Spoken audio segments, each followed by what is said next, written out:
Hello, welcome to mom's routine. എന്തൊക്കെ എല്ലാവരും വിശേഷങ്ങൾ? എല്ലാവരും സുഖമായിട്ടിരിക്കുന്നുണ്ടെന്ന് കരുതുന്നത്. മാഷാ അല്ലാ, അൽഹംദുലില്ലാ, നമ്മളിവിടെ സുഖമായിട്ടിരിക്കുന്നുണ്ട്. ഇന്ന് നമ്മുടെ വീഡിയോ മുഹറം 10-ൻ്റെ അന്നെടുത്ത കുറച്ച് വിശേഷങ്ങളാണ്. പിന്നെ ഇതിൽ ഞാൻ നമ്മളെ വീട്ടിൽ ഒരു നല്ല സന്തോഷവും സമാധാനമൊക്കെ കിട്ടാൻ വേണ്ടിയിട്ട് ഒരു വീട്ടമ്മ എന്തൊക്കെ കാര്യങ്ങളാണ് ശ്രദ്ധിക്കേണ്ടത്, അല്ലെങ്കിൽ നമ്മൾ വീട്ടമ്മ തന്നെയാണല്ലോ ഒരു വീടിൻ്റെ വിളക്കില്ലേ. അപ്പോൾ ആ വീട്ടമ്മ എന്തൊക്കെ കാര്യങ്ങൾ ശ്രദ്ധിച്ചാലാണ് നമ്മളെ കുടുംബം നല്ലപോലെ കൊണ്ടുപോകാൻ പറ്റുക, അങ്ങനെയുള്ള കാര്യങ്ങൾ, എനിക്കറിയാവുന്ന കാര്യങ്ങൾ, അല്ലെങ്കിൽ ഞാൻ ജീവിതത്തിൽ ഫോളോ ചെയ്യുന്ന കാര്യങ്ങളൊക്കെയാണ് നിങ്ങളായിട്ട് ഷെയർ ആക്കുന്നത്. അപ്പോൾ വീഡിയോ എല്ലാവരും ഒന്ന് ഫുള്ളായിട്ട് ഒന്ന് കണ്ടു നോക്കുക. എന്നും പറയുന്ന പോലെ തന്നെ നമ്മളെ സപ്പോർട്ട് ചെയ്യണം നമ്മുടെ കൂട്ടുകാർ. ലൈക്ക് ചെയ്തിട്ടൊന്ന് സപ്പോർട്ട് ചെയ്യുക. ആദ്യമായിട്ട് കാണുന്ന കൂട്ടുകാർ സബ്സ്ക്രൈബും ലൈക്കൊക്കെ ഒന്ന് ചെയ്യുക. എൻ്റെ മുന്നത്തെ വീഡിയോസൊക്കെ ഒന്ന് കണ്ടു നോക്കട്ടെ. ഏതെങ്കിലും ഒരു വീഡിയോ നിങ്ങൾക്ക് ഇഷ്ടമായിട്ട് തോന്നുന്നുണ്ടെങ്കിൽ ഒന്ന് സപ്പോർട്ട് ചെയ്യുക. നിങ്ങളെ സപ്പോർട്ടാണ് നമ്മൾ ഓരോരോ വീഡിയോ ചെയ്യാനുള്ളൊരു പ്രചോദനം. നിങ്ങളെ സപ്പോർട്ട് തന്നെയാണ്. അപ്പോൾ പുതുതായിട്ട് വരുന്ന എല്ലാ കൂട്ടുകാർക്കും ഒരുപാട് താങ്ക്സ് ഉണ്ട്. ഇന്ന് മുഹറം 10 നമ്മൾ ഈ വീഡിയോ എടുക്കുന്ന ദിവസം കേട്ടോ. അപ്പോൾ അന്ന് നമുക്ക് രാവിലെ ബ്രേക്ക്ഫാസ്റ്റ് ഉണ്ടാക്കാൻ ഉണ്ടായിരുന്നിട്ടാ. അപ്പോൾ അതെന്താണ് കാരണം എന്ന് എഴുതിയിട്ടുണ്ടെങ്കിൽ എനിക്കും കുട്ടികൾക്കും നോമ്പുണ്ട്. പക്ഷേ നമ്മുടെ കമൻസിൽ ഒരാൾ ചോദിച്ചിട്ടുണ്ടായിരുന്നു, നിങ്ങൾ വീഡിയോ നിങ്ങൾ ഇങ്ങനെ വീടൊക്കെ നല്ല ക്ലിയർ ആക്കി കൊണ്ടുപോകണത് നിങ്ങളെ വീട്ടിൽ അമ്മായിമ്മ ഉണ്ടാവില്ല, അതുകൊണ്ടാണ് കേട്ടോ. അപ്പോൾ അതിനുള്ളൊരു മറുപടിയും കൂടി ഈ വീഡിയോയിൽ എനിക്ക് പറയണമെന്നുണ്ടായിരുന്നു. അതാണ് ഞാൻ. അപ്പോൾ നമ്മൾ വീട്ടിൽ അമ്മായിമ്മ ഇല്ല, അതുകൊണ്ടാണ് എൻ്റെ വീട് എപ്പോഴും നല്ല ക്ലിയർ ആയിട്ട് പോണത്. ഞാനും കുട്ടികളിലും മാത്രമാണ്. അപ്പോൾ എനിക്ക് പരത്താൻ ആളില്ല, അതല്ലെങ്കിൽ ആരെയും ശല്യമില്ല, അങ്ങനെയൊക്കെ ആയിരിക്കും എല്ലാവരും കരുതിയിട്ടുണ്ടാവുക. പക്ഷേ എൻ്റെ വീട്ടിൽ അമ്മായിമ്മ ഉണ്ട് കേട്ടോ. സത്യത്തിൽ കാൻ്റെ ഉമ്മ ഉണ്ട്. കാൻ്റെ ഉമ്മയും ഉപ്പയൊക്കെ എൻ്റെ കൂടെ തന്നെയായിരുന്നു. ഉപ്പ മരിച്ചിട്ട് ഇപ്പോൾ ഒരു 6-7 വർഷമായി. ഉമ്മാനും ഉപ്പാനും ഞങ്ങൾ വീട് വെച്ച് മാറിയപ്പോൾ ഞങ്ങൾ തറവാട്ടിൽ നിന്ന് ഞങ്ങൾ ഒപ്പം കൊണ്ടുവരികയാണ് ചെയ്തത്. തറവാട്ടിൽ അനിയനൊക്കെ ഉണ്ടായിരുന്നു. പക്ഷേ ഞങ്ങൾ വരുമ്പോൾ ഞങ്ങൾ ഉമ്മാനും ഉപ്പാനും ഇങ്ങോട്ട് കൊണ്ടുവന്ന് അങ്ങനെ കുറച്ച് ഇവിടെ നിന്നിട്ട് ഉപ്പ മരിച്ചിരിക്കുന്നു. ഇപ്പോൾ ഉമ്മ എൻ്റെ ഞങ്ങളെ കൂടെ ഉണ്ട്. ഉമ്മാനെ ഞാൻ വീഡിയോയിൽ കാണിക്കാത്തത്, ഉമ്മ അത്യാവശ്യം പ്രായമുള്ള ആളാണ്. അപ്പോൾ അതാണ് നിങ്ങളാരും വീഡിയോയിൽ കാണാത്തത്. ഉമ്മ ഒരു റൂമിൻ്റെ ഉള്ളിൽ തന്നെ ഉണ്ടാവും കേട്ടോ. പിന്നെ ബാത്റൂമിൽ പോവുക, നമ്മൾ ഫുഡ് കഴിക്കാനും വരും, അത്രയേ നടക്കലുള്ളൂ.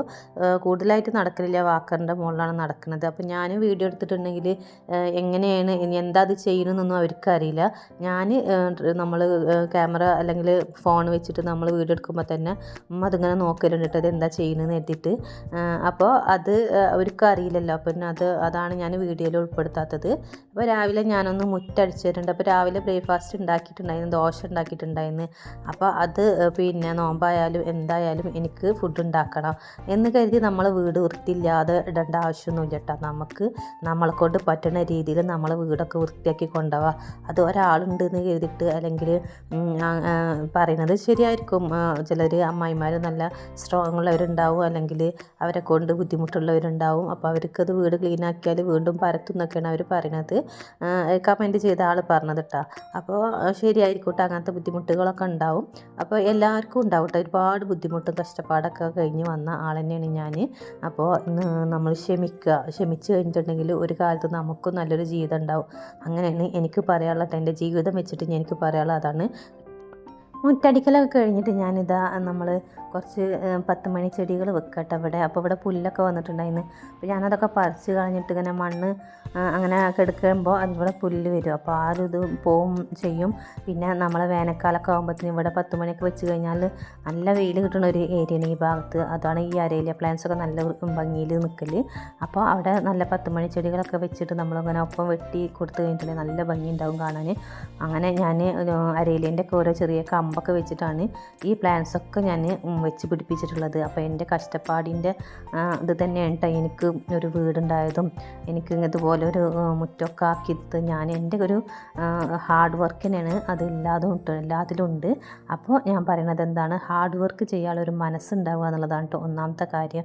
അപ്പോൾ ഒരാൾക്ക് തന്നെ എല്ലാം നേടിയെടുക്കാൻ വേണ്ടി പറ്റും. നമുക്ക് കഴിവുകൾ ഒരുപോലെ ആയിരിക്കില്ല, എന്നാലും എല്ലാവർക്കും ഒരുപോലെ കഴിവ് കിട്ടില്ലല്ലോ. പക്ഷെ നമ്മുടെ ഉള്ള കഴിവ് വെച്ചിട്ട് നമ്മൾ ഹാർഡ് വർക്ക് ചെയ്യുക. ചിലർ ചെറുതായിട്ട് ചെയ്യുമ്പോഴേക്കും നന്നായിട്ട് നല്ല നിലയിലെത്തും. ചിലർ നന്നായി ഹാർഡ് വർക്ക് ചെയ്താലേ എവിടെയെങ്കിലും എത്തിപ്പെടാൻ വേണ്ടി പറ്റുള്ളൂ. അപ്പോൾ അത് നമ്മൾ മനസ്സിൽ നന്നായിട്ട് കരുതിയിട്ട് നമ്മൾ ഹാർഡ് വർക്ക് ചെയ്യാൻ വേണ്ടിയിട്ട് ശ്രമിക്കട്ടെ. അപ്പോൾ എല്ലാതും ഒരു കാലത്ത് നമുക്ക് നേടിയെടുക്കാൻ വേണ്ടി പറ്റും. പിന്നെ നമ്മുടെ വീട്ടിൽ സമാധാനം ഉണ്ടാവണമെന്നുണ്ടെങ്കിൽ ഒരു കാര്യം മാത്രം ശ്രദ്ധിച്ചാൽ മതി. നമ്മളെ വീട്ടിൽ സമാധാനം വേണമെങ്കിൽ നമ്മളെ വീട്ടിൽ ഉള്ളവർ തമ്മിൽ നല്ല പരസ്പര സ്നേഹത്തോട് കൂടി കഴിയുക എന്നുള്ളതാണ് കേട്ടോ.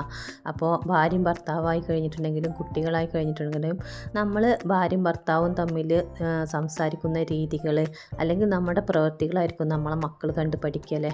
അപ്പോൾ നമ്മൾ നല്ല രീതിയിൽ കുട്ടികളായിട്ട് സംസാരിക്കാനായാലും അല്ലെങ്കിൽ ഭാര്യ ഭർത്താവിനും ഭർത്താവ് ഭാര്യയ്ക്കും നല്ല ബഹുമാനം കൊടുക്കും, നല്ല സ്നേഹത്തോടു കൂടി പെരുമാറും ചെയ്യണം. അപ്പോൾ അത് കണ്ടിട്ടാണ് നമ്മുടെ മക്കൾ വളരേണ്ടത്.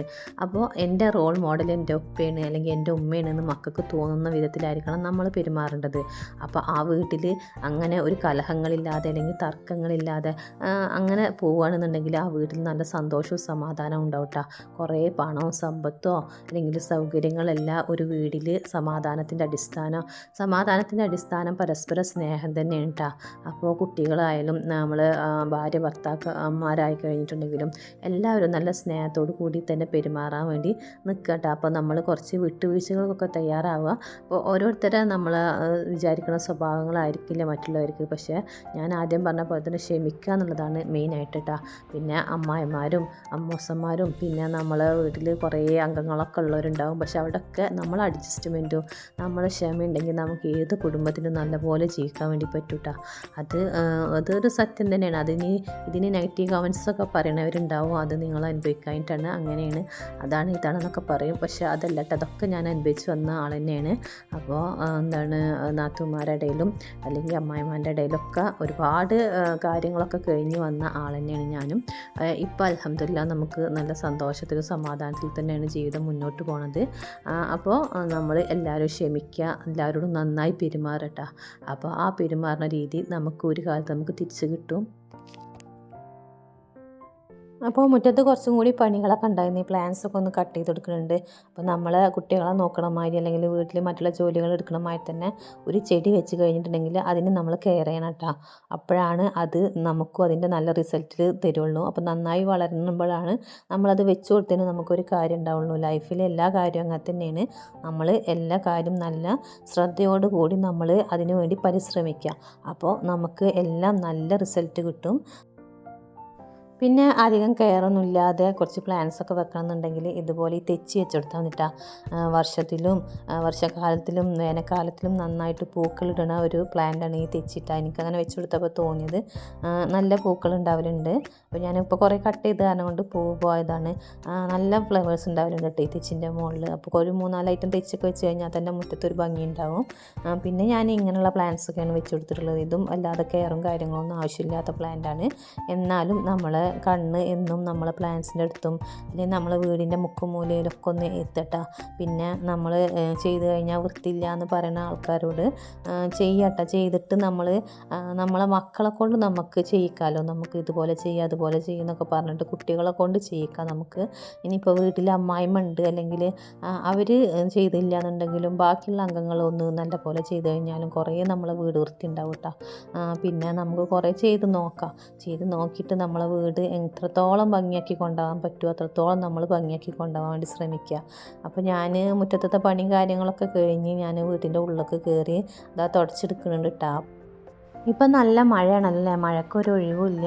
അപ്പോൾ കുറച്ച് ദിവസമായിട്ട് നല്ല അടുപ്പിച്ചുള്ള മഴയാണ്. അപ്പം വല്ലാതെ വെള്ളമൊന്നും ഇല്ലാതെ ഞാനൊന്നുകൊണ്ട് മുറുക്കി പിഴിഞ്ഞിട്ടൊന്നുകൊണ്ട് തുടച്ചെടുത്തേക്കാണ്. അപ്പോൾ തന്നെ നല്ല വൃത്തി ഉണ്ടാവട്ടെ വീട്. പിന്നെ നമ്മളൊന്ന് ഒതുക്കി വെച്ചിട്ട് എപ്പോഴും സാധനങ്ങളൊക്കെ ഒന്ന് ഒതുക്കി വെച്ചിട്ട് വൃത്തിയാക്കിയിടാൻ വേണ്ടി ശ്രമിക്കട്ടെ. അപ്പോഴും നമ്മളെ വീട് കാണാനൊരു വൃത്തി ഉണ്ടാവും.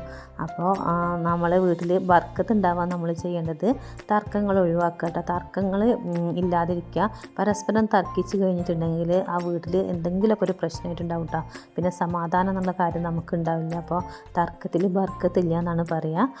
അപ്പോൾ വീട്ടിൽ ഉള്ളവർ തമ്മിൽ പരസ്പരം കലഹിക്കാതെ ജീവിക്കാൻ വേണ്ടി ശ്രമിക്കുക. അപ്പോൾ തന്നെ നമ്മളെ കുട്ടികൾക്കായാലും നമുക്കായാലും ഒരു സമാധാനം കിട്ടും.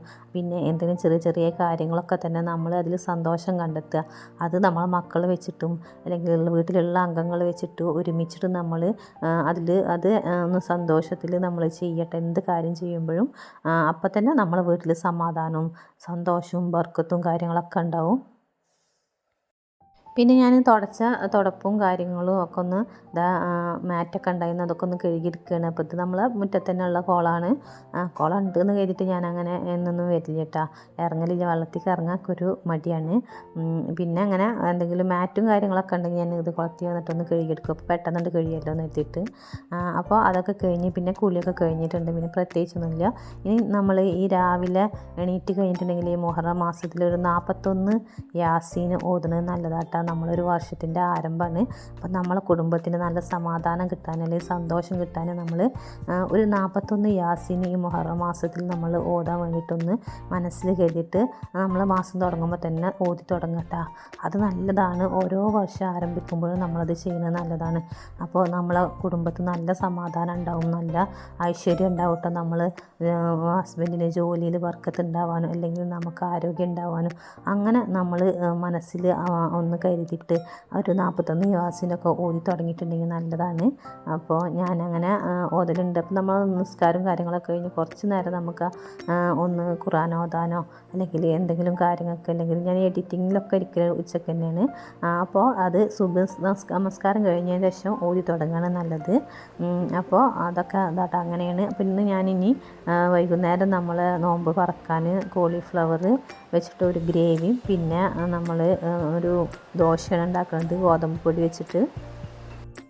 കോളിഫ്ലവർ ഗ്രേവിക്ക് വേണ്ടിയിട്ട് ഞാനിതാ 2 തക്കാളി, കുറച്ച് മല്ലിയില, ഇഞ്ചി, വെളുത്തുള്ളി, മുളക് പൊടി, മല്ലിപ്പൊടി, മഞ്ഞൾപ്പൊടിയൊക്കെ കൂടി ഞാനിതാ അരച്ചെടുത്തിട്ടുണ്ട് കേട്ടോ. പിന്നെ ഒരു മിക്സിൻ്റെ ചെറിയ ജാറിൽ വെള്ളമൊന്നും ചേർക്കാതെ അരച്ചെടുക്കണം. പിന്നെ ഇതാ നമ്മൾ സവാള ചേർത്ത് കൊടുത്തിട്ടുണ്ട്. അപ്പോൾ ഒരു വലിയ ഉള്ളി എടുത്തിട്ടുള്ളത്. പിന്നെ ക്യാപ്സിക്കം കൂടിയും കുറച്ച് എണ്ണയിലൊന്ന് വഴറ്റിയെടുക്കുന്നുണ്ട് കേട്ടോ ആദ്യം. പിന്നെ അതിലേക്ക് നമ്മൾ കോളിഫ്ലവറും കൂടി ഇട്ട് കൊടുത്തിട്ട് നല്ല ഹൈ ഫ്ലെയിമിൽ ഇട്ടിട്ട് തന്നെ ഒന്ന് ജസ്റ്റ് ഈ എണ്ണയിലൊന്ന് വഴറ്റിയെടുക്കുന്നുണ്ട്. നല്ല മഴ ഉണ്ട് കേട്ടോ പുറത്ത്, നല്ല വോയിസ് ഓവർ കൊടുക്കുമ്പോൾ. അപ്പോൾ ചിലപ്പോൾ ഇതിൽ ഈ വീഡിയോയിൽ നമുക്ക് വോയിസിൽ മഴയുടെ സൗണ്ട് കേൾക്കണുണ്ടോയെന്നറിയില്ല.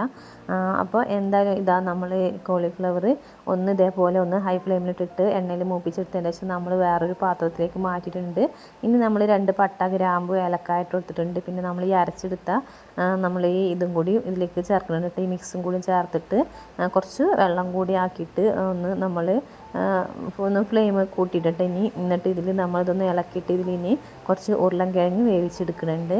അപ്പോൾ നമ്മൾ ഒന്ന് തിളച്ചതിന് ശേഷം കട്ട് ചെയ്ത ഉരുളൻകിഴങ്ങ് ഇട്ട് കൊടുക്കുകയാണ് ചെയ്യുന്നത്. അപ്പോൾ ഉരുളൻകിഴങ്ങ് നമ്മൾ വേവിക്കാത്തതാണ്, കോളിഫ്ലവറൊക്കെ വെന്ത് കഴിഞ്ഞതാണ്. അപ്പോൾ ആദ്യം ഉരുളൻകിഴങ്ങ് ഇട്ടിട്ടൊന്ന് വേവിച്ചെടുക്കുകയാണ്. ഈ ഒരു കോളിഫ്ലവറിൻ്റെ മസാല നല്ല ടേസ്റ്റാണ് കേട്ടോ. ഇതുപോലെയുള്ള ദോശകൾക്ക് അല്ലെങ്കിൽ ചപ്പാത്തിക്കോ അല്ലെങ്കിൽ പൊറോട്ടയ്ക്കോ എന്തൊക്കെയാണെങ്കിലും നല്ല മാച്ചാണ്. അപ്പോൾ ഞാൻ പത്തിരിക്ക് പറ്റില്ല കേട്ടോ, നമ്മൾ ഇതുപോലെ ഇതിൽക്കേ പറ്റുള്ളൂ. അപ്പോൾ ഞാൻ ഗോതമ്പ് ദോശയാണ് ഉണ്ടാക്കുന്നത്. അപ്പോൾ അതിലേക്ക് ഞാൻ ഒരു മുട്ട ഉടച്ചൊഴിച്ച് കൊടുത്തിട്ടുണ്ട്, അത് വീഡിയോ കട്ടായതാണ്. അപ്പോൾ നമ്മൾ ഗോതമ്പ് ദോശ നമുക്ക് എണ്ണ ഇല്ലാതെ നല്ല സോഫ്റ്റായിട്ട് പെട്ടെന്ന് ചുട്ടെടുക്കാൻ വേണ്ടിയിട്ടുള്ള ഒരു ഐഡിയ ഉണ്ടത്. ഒരു മുട്ട കുറച്ച് ഉപ്പ് ഇട്ടിട്ട് നമ്മൾ ഗോതമ്പ് ദോശ ആ ഒരു തിക്നെസ്സിൽ ബാറ്ററി കലക്കിയെടുത്തിട്ട് നമുക്ക് വേഗം ചുട്ടെടുക്കാൻ വേണ്ടി പറ്റും കേട്ടോ. ഇത് പെട്ടെന്ന് ആയിക്കോട്ടെ, ഇതിങ്ങനെ നല്ല പൊള്ളച്ചിങ്ങനെ പൊന്തി വരും കേട്ടോ. നമ്മൾ എണ്ണ ഒന്നും ആക്കി കൊടുക്കേണ്ട ആവശ്യമില്ല, വേഗം ചുട്ടെടുക്കാൻ വേണ്ടി പറ്റും. സാധാരണ നമ്മൾ ഗോതമ്പ് ദോശ ചുടുമ്പോൾ നമ്മൾ എണ്ണാക്കി കൊടുക്കണമല്ലോ, ഇതിപ്പോൾ എണ്ണാക്കി കൊടുക്കേണ്ട ആവശ്യമില്ല, പെട്ടെന്ന് ചുടലും കഴിയും കേട്ടോ. അപ്പോൾ നല്ല സോഫ്റ്റും ഉണ്ടാവും. അപ്പോൾ ഒരു മുട്ട ചേർത്തിട്ട് ഒന്ന് ഗോതമ്പ് ദോശ ഉണ്ടാക്കി കൊടുത്ത് നോക്കുന്നുണ്ട് കേട്ടോ, നല്ല സോഫ്റ്റ് ആയിരിക്കും. അപ്പോൾ നമ്മൾ ഇത് മസാലയിലേക്ക് നമ്മൾ കോളിഫ്ലവറും പിന്നെ ഉള്ളിയും ക്യാപ്സിക്കൊക്കെ വഴറ്റിയെടുത്തിട്ടുണ്ടല്ലോ അതുകൂടി ഇട്ട് കൊടുത്തിട്ടുണ്ട്. പിന്നെ അടച്ച് വെച്ചിട്ടുണ്ട്. അപ്പോൾ അതങ്ങനെ ചെറിയ ഫ്ലെയിമിലിട്ടിട്ട് അവിടെ അങ്ങനെ കിടന്ന് ആവുന്നുണ്ട്. നമ്മൾ അപ്പുറത്ത് ദോശയും കൂടി ചുട്ടെടുക്കുന്നുണ്ട്. ഇങ്ങനെ ദോശ ചുട്ടെടുക്കുമ്പോൾ നമുക്ക് സമയം ലാഭിക്കട്ടെ, നമ്മൾ എണ്ണ പുരട്ടാനും പിടിക്കാനൊന്നും നിൽക്കണ്ട, വേഗം ചുട്ടെടുക്കുക. അതാണ് ഇങ്ങനെ എനിക്ക് ദോശ ഉണ്ടാക്കുന്നത് ഭയങ്കര ഇഷ്ടമായിട്ട്. അല്ലെങ്കിൽ ഓയിൽ ഇങ്ങനെ പുരട്ടാൻ നിൽക്കുമ്പോൾ ഒരു മടിയാണ് ദോശ ഉണ്ടാക്കുമ്പോൾ. അത് സാധാ ദോശ ആകുമ്പോഴും അങ്ങനെ തന്നെ. പിന്നെ നമ്മൾ ഉഴുന്നരച്ചിട്ട് ചെയ്യുന്ന ദോശ ഉണ്ടല്ലോ, അതിനാകുമ്പോൾ നമുക്ക് പിന്നെ എണ്ണ വേണ്ട. അപ്പോൾ അതാണ് ഞാൻ കൂടുതൽ ഉണ്ടാക്കൽ, ഉഴുന്നരച്ചിട്ടുള്ളത്. അപ്പോൾ നമ്മളെ കോളിഫ്ലവറിക്ക് നമ്മൾ കുറച്ച് മല്ലിയില ചേർത്ത് കൊടുത്തിട്ടുണ്ട്, കുറച്ച് കുരുമുളക് പൊടി കൂടി ചേർത്തിട്ടുണ്ട്. പിന്നെ നമ്മൾ ടൊമാറ്റോ കെച്ചപ്പ്, ടൊമാറ്റോ സോസ് ഇട്ടാൽ അത് ഞാൻ ഞാൻ വീട്ടിലുണ്ടാക്കിയതാണ്, അതും ഒഴിച്ചു കൊടുത്തിട്ടുണ്ട്. എന്നിട്ട് നമ്മൾ ഒന്നും കൂടി മിക്സ് ചെയ്യുന്നുണ്ട്. അപ്പോൾ നമ്മളെ ഈ ഗ്രേവി ഇവിടെ കോളിഫ്ലവർ ഗ്രേവിയും റെഡി ആയിട്ടുണ്ട്. അപ്പോൾ അതവിടെ കുറച്ച് നേരം കൂടി സിമ്മിലിട്ടിട്ട് ആക്കി വെക്കാം നമുക്ക്. അപ്പോൾ ദോശ നല്ല സോഫ്റ്റ് ഉണ്ട്, കാണാനുണ്ടാവും എന്ന് കരുതുന്നു. അപ്പോൾ നമ്മൾ കഴിക്കാൻ നല്ല സോഫ്റ്റോട് കൂടി കഴിക്കട്ടെ. അപ്പോൾ ഈ കോളിഫ്ലവറും അതുകൂടി നല്ല മാച്ചാണ്. പിന്നെ ഇത് ഞാൻ കുറച്ചൊരു ചിക്കനും കൂടി ഉണ്ടാക്കിയെടുക്കുന്നുണ്ട്. ചിക്കൻ്റെ കറി വെള്ളമില്ലാതെ നമ്മൾ ഗ്രേവി ടൈപ്പിൽ തന്നെ നമ്മൾ അത് ഉണ്ടാക്കിയെടുക്കുന്നത് കേട്ടോ. അപ്പോൾ കോളിഫ്ലവർ മാത്രമാകുമ്പോൾ പിള്ളേർക്ക് വല്ലാതെ ഇഷ്ടം ഉണ്ടാവില്ല. അപ്പോൾ ഒന്ന് ചിക്കനും കൂടി ഉണ്ടാക്കിക്കോട്ടെ എന്ന് എഴുതിയിട്ടാണ്. പെട്ടെന്ന് ഉണ്ടാക്കാൻ പറ്റിയ ഒരു നമ്മളെ ചിക്കൻ ഗ്രേവിയാണ്. അപ്പോൾ അത് നമ്മൾ പൊടികളൊക്കെ ഇട്ട് ഉള്ളി തക്കാളി ഇഞ്ചി വെളുത്തുള്ളിയൊക്കെ പേസ്റ്റൊക്കെ ഒന്ന് വാട്ടിയിട്ട് പിന്നെ നമ്മൾ ചിക്കനും കൂടി ഇട്ട് കൊടുക്കുന്നത്. അപ്പോൾ ഇതിൽ വെള്ളമൊന്നും ചേർക്കേണ്ട ആവശ്യമില്ല, എല്ലാത്തിനും വെള്ളമൊക്കെ പൊന്തി വരും. പിന്നെ മല്ലിയില ഉപ്പും കൂടി ഇട്ടിട്ട് നമ്മൾ കുക്കർ ഒരു 2-3 വിസിലടിക്കുമ്പോഴത്തേന് നമ്മളെ ചിക്കൻ ഗ്രേവിയും റെഡിയായി കിട്ടും. അപ്പോൾ നല്ല ഈ ദോശയിലേക്ക് ഈ കോളിഫ്ലവർ ഗ്രേവിയും പിന്നെ നമ്മളെ ഈ ചിക്കനും നല്ല ടേസ്റ്റാണ്. അപ്പോൾ അതാണ് ഞങ്ങൾക്ക് ഇന്നിട്ട് ഈ നോമ്പ് വെക്കാനുള്ളത്. പിന്നെ ഒരുപാട് ഐറ്റംസും കാര്യങ്ങളും ഒന്നും ഉണ്ടാക്കലില്ല, പൊരിച്ചതൊന്നും ഉണ്ടാക്കലില്ല. നമ്മൾ റമദാൻ മാസത്തിൽ തന്നെ അങ്ങനെ കൂടുതൽ പൊരിച്ചതൊന്നും ഉണ്ടാക്കലില്ല. പിന്നെ ഇപ്പോൾ ഇത് ഈ നോമ്പിന് അങ്ങനെ ഉണ്ടാക്കലില്ല കേട്ടോ. അപ്പോൾ അതാ ഞാൻ പിന്നെ കുറച്ച് തരിക്കഞ്ഞി എന്നറിയാം നമ്മളിവിടെ, അവിടെയൊക്കെ എല്ലാവരും എന്താ പറയുകയെന്നറിയില്ല. അപ്പോൾ നമ്മൾ തരിക്കഞ്ഞി കുറച്ച് കാച്ചെടുക്കുന്നുണ്ട്. ഇത് കുട്ടികൾക്ക് വലിയ ഇഷ്ടമൊന്നുമില്ല, ഞാൻ കുടിക്കും, ഉമ്മാക്കും കൊടുക്കും. ഉമ്മാക്ക് ഭയങ്കര ഇഷ്ടമാണ്. അപ്പോൾ തരിക്കഞ്ഞി ഉണ്ടാക്കുന്നുണ്ട്. അപ്പോൾ അത്രേ ഉള്ളൂ. അപ്പോൾ നമ്മൾ കുറച്ച് സേമിയ റവ ഒക്കെ ഇട്ടിട്ട് തരി കാച്ചെടുക്കുന്നുണ്ട്. അപ്പോൾ നമ്മുടെ ഇന്നത്തെ കുക്കിംഗ് ഇത്രയൊക്കെ തന്നെ ഉള്ളൂ കേട്ടോ. ഞാൻ നല്ല പോസിറ്റീവായിട്ടുള്ള ആളുകളുടെ ലൈഫ് സ്റ്റോറികൾ കാണുകയും പിന്നെ അതൊക്കെ നമ്മളെ കൊണ്ട് പറ്റുന്ന രീതിയിൽ നമ്മളെ ജീവിതത്തിൽ എന്തൊക്കെ പകർത്താൻ പറ്റും എന്നുള്ളത് അതൊക്കെ ഞാൻ ശ്രമിക്കലുണ്ട്. അതുപോലെ തന്നെയാണ് എൻ്റെ ലൈഫിലുള്ള കാര്യങ്ങളാണ്. പിന്നെ എൻ്റെ അനുഭവം വെച്ചിട്ടാണ് ഞാൻ നിങ്ങളായിട്ട് സംസാരിച്ചത്. പിന്നെ എൻ്റെ ക്ലീനിങ്ങിൻ്റെ രീതി, കുക്കിങ്ങിൻ്റെ രീതി, ഇതൊക്കെയാണ് എൻ്റെ വീഡിയോകളിൽ ഞാൻ ഉൾപ്പെടുത്തൽ. അപ്പോൾ എൻ്റെ വീഡിയോസ് നിങ്ങൾക്ക് ഇഷ്ടമായിട്ട് തോന്നുന്നുണ്ടെന്നുണ്ടെങ്കിൽ എന്തായാലും ഒന്ന് മറക്കാതെ എല്ലാവരും ലൈക്ക് ചെയ്തിട്ട് പോവുക. പിന്നെ ആദ്യമായിട്ട് കാണുന്ന കൂട്ടുകാരുണ്ടെങ്കിൽ സബ്സ്ക്രൈബ് ചെയ്യട്ടെ. നിങ്ങളുടെ വാല്യുബിളായിട്ട് കമൻറ്റ്സ് അറിയിക്കുക. മറ്റൊരു വീഡിയോ ആയിട്ട് വരാം. അതുവരേക്കും താങ്ക്സ് ഫോർ വാച്ചിങ്.